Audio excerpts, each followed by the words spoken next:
मैं मंजुलता शर्मा आपके सामने अपनी एक स्वरचित चक्रव्यूह रचना प्रस्तुत करने जा रही हूँ।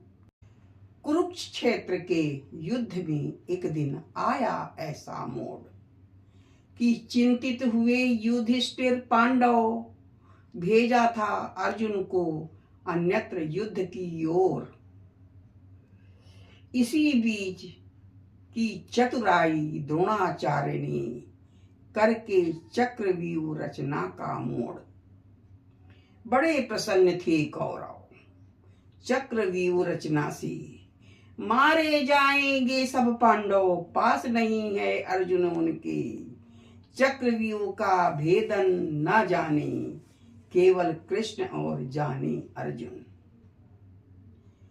चिंतित ये कौरव की चतुराई से, धर्मराज युधिष्ठिर जिन्हें न ज्ञान था चक्रव्यूह का। इतने में अभिमन्यु आया, उसने चिंता का कारण पूछा।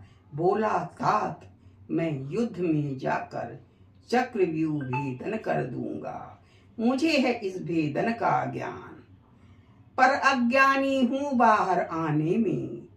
धर्मराज युधिष्ठिर बोले, कैसे ज्ञान है तुमको चक्रव्यूह भेदन का। तात, बात उस समय की है, पिता युद्ध से आते थे, युद्ध का किस्सा सुनाते थे। तब मैं माँ के गर्भ में था, सब सुनता था, तभी सुनी थी चक्रव्यूह में घुसने की बात। भीतर के 7 चक्रों में घुस युद्ध करने की रणनीति।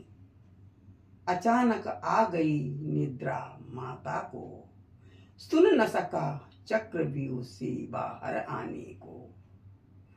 इतना सुन युधिष्ठिर बोले, चक्रव्यूह का भेदन होते हम भी पीछे पीछे आएंगे, घुस आएंगे, युद्ध कर बाहर आने का रास्ता खोज निकालेंगे। यह सुनकर अभिमन्यु पहुंचा युद्ध क्षेत्र में, जहां चक्रव्यूह की रचना की थी कौरव ने।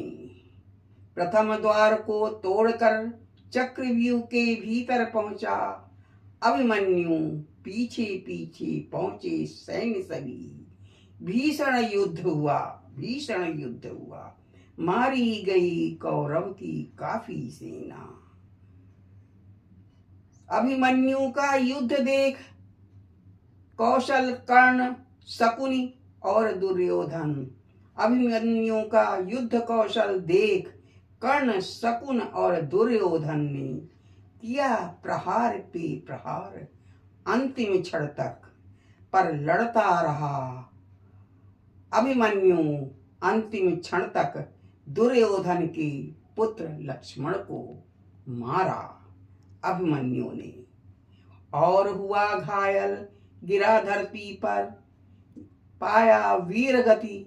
छल से कर्ण आया, किया वार पर वार, खून से लथपथ था काया पर, फिर भी करता रहा प्रहार पे प्रहार प्रहार। उसी समय जयद्रथ भी आया, उसी समय जयद्रथ भी आया। उसने अभिमन्यु के मृत शरीर पर किया लातों से प्रहार प्रहार। अर्जुन को पता लगा जब मेरे मृत पुत्र के शरीर को मारा है लातों से दुष्ट जयद्रथ ने, तभी की प्रतिज्ञा अर्जुन ने, यदि कल मैं सूर्यास्त से पहले जयद्रथ का वध न कर सका, जल जाऊंगा, चिता में भस्म हो जाऊंगा, जल जाऊंगा, चिता में जलकर भस्म हो जाऊंगा। धन्यवाद।